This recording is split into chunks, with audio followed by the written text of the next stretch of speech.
따뜻한 교회 성도 여러분 반갑습니다. 오늘도 좋은 아침입니다. 오늘 하루 살아가실 때도 그 하나님께서 주시는 참된 평안으로 살아가시는 저와 여러분 되시길 바라겠습니다. 오늘 우리에게 주신 하나님의 말씀은 여호수아서 16장 1절부터 10절까지의 말씀입니다. 우리 함께 읽도록 하겠습니다. 요셉 자손이 제비 뽑은 것은 여리고 샘 동쪽 곧 여리고 곁 요단으로부터 광야로 들어가 여리고로부터 베델 산지로 올라가고 베델에서부터 루스로 나아가 아렉 족속의 경계를 지나 아다롯에 이르고 서쪽으로 내려가서 야블렛 족속의 경계와 아래 벳호론과 게세레까지 이르고 그 끝은 바다라. 요셉의 자손 므낫세와 에브라임이 그들의 기업을 받았더라. 에브라임 자손이 그들의 가족대로 받은 지역은 이러하니라.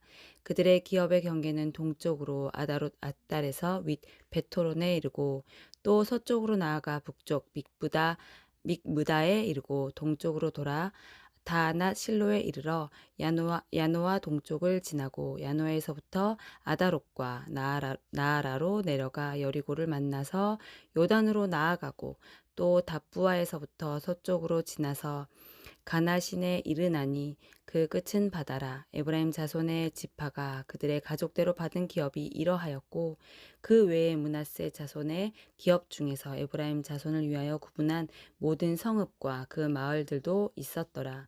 그들이 게셀에 거주하는 가나안 족속을 쫓아내지 아니하였으므로 가나안 족속이 오늘까지 에브라임 가운데에 거주하며 노역하는 종이 되니라. 아멘. 오늘 말씀은 유다 지파에 이어서 요셉 지파가 땅을 기업으로 받는 그런 내용을 담고 있습니다.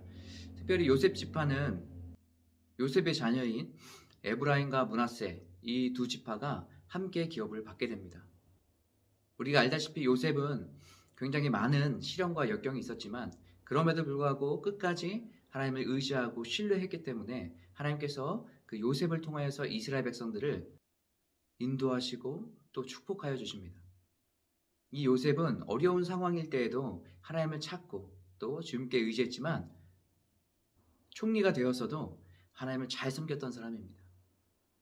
이것으로 말미암아서 요셉은 두 아들이 모두 기업을 받게 되는 은혜를 누리게 되는데요.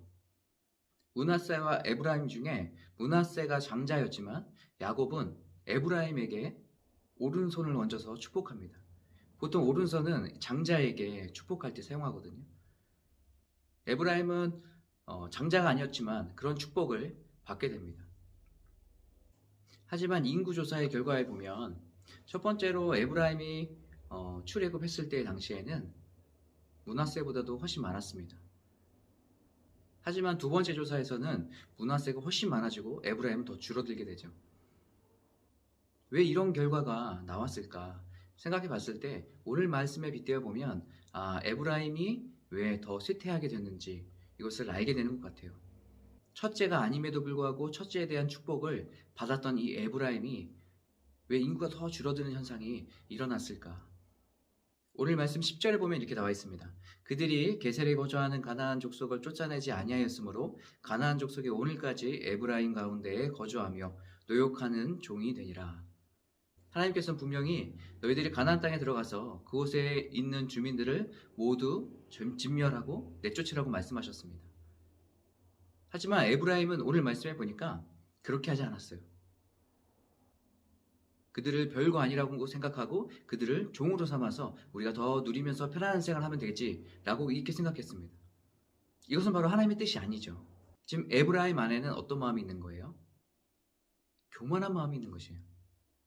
내가 둘째임에도 불구하고 장자의 축복을 받았고 이 땅을 기업을 받았으니 이제 어려운 시절 끝났다 생각해서 이제 자신이 마음대로 그 땅에서 살기 시작하는 거죠.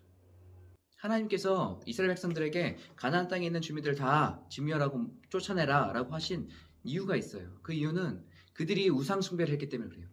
이 우상 숭배하는 것을 이스라엘 백성들이 배울까 봐 하나님께서 모두 진멸하고 쫓아내라고 말씀하셨습니다.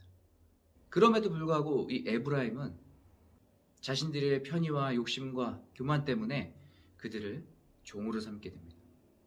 이것은 이스라엘 백성들이 우상 숭배하는 단초의 역할을 합니다. 결국 민족 전체를 무너뜨리는 그런 역할을 하게 되는 것이죠. 하나님께서 은혜로 그 땅을 기업으로 주셨다면 감사한 마음과 겸손한 마음으로 그곳에 살아가며 하나님의 말씀을 준행하고 주님의 뜻대로 살아가야 되는데, 그렇게 하지 않고 자신의 뜻대로, 자신이 원하는 대로, 자신의 욕심을 따라서 선택하고 그렇게 행하는 그런 삶을 살았다는 것이죠. 우리가 많이 그런 것들을 경험하지 않습니까? 우리가 어렵고 힘들 때는 하나님을 찾아요. 하나님 은혜 아니면 내가 살아갈 수 없습니다. 우리가 주님을 의지합니다 라고 이렇게 이야기하지만, 그 상황이 좋아지고 괜찮아지면 하나님을 의지하는 것보다 내가 원하는 대로, 내 욕심대로 살아갈 때가 많이 있는 것을 보게 돼요. 이 에브라임 지파의 모습이 우리의 모습과도 비슷하지 않습니까? 우리가 어려울 때만, 힘들 때만 하나님을 찾고, 상황이 괜찮아지고 좋아지면 그냥 내 욕심대로 따라서 살아가는 사람이 아니라, 우리가 언제든지 하나님을 의지하고 겸손하게 하나님께 날마다 감사하며 살아가는 우리가 되길 바라요. 저는 오늘 말씀을 묵상하면서 우리가 그럼 평안히 살 때 어떻게 하나님을 의지하며 살아갈 수 있을까? 이것을 계속해서 유지하며 살아갈 수 있을까? 라는 생각을 해봤습니다. 저에게 들었던 생각 한 가지는 바로 하나님을 날마다 예배하는 것이에요. 하나님의 성품을 날마다 찬양하는 것이에요.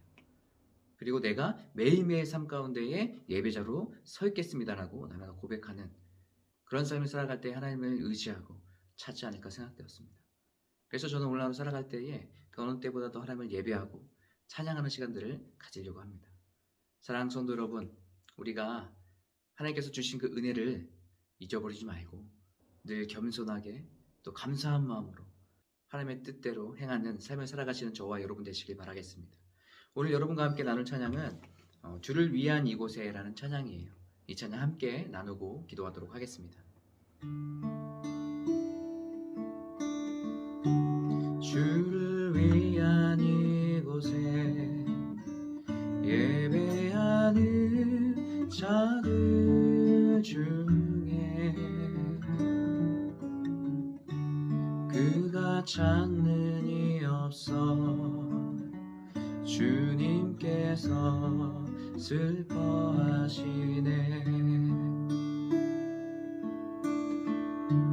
주님이 찾으시는 그 한 사람, 그 예배자, 내가 그 사람 되길 간절히 주께 예배하네. 주 은혜로 이곳에 서 있네. 주 임재에 엎드려 절하네. 그 어느 것도 난 필요 없네. 주님만 경배해.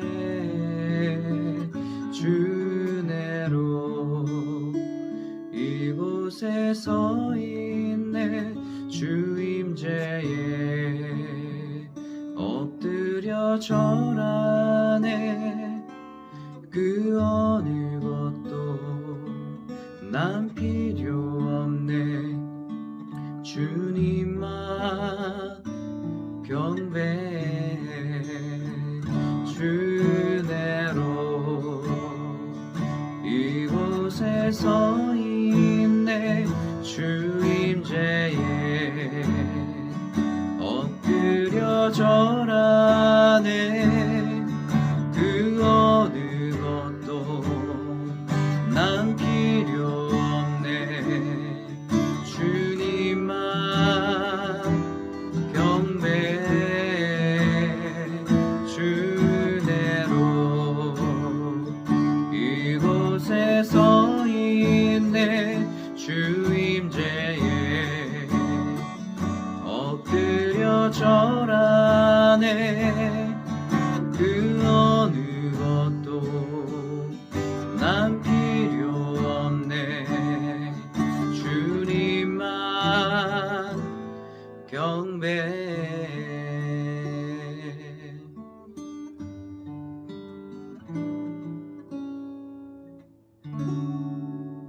아멘. 우리 함께 기도하겠습니다. 하나님, 우리가 세상 살아갈 때에 겸손한 마음으로 살아가게 도와주시옵소서. 우리가 어려울 때만 하나님을 찾고 하나님의 은혜를 구하는 것이 아니라 우리 삶 전부를 주님께 드리며 매 순간순간마다 하나님의 은혜를 구하며 살아가는 우리의 모습이 되게 도와주시옵소서.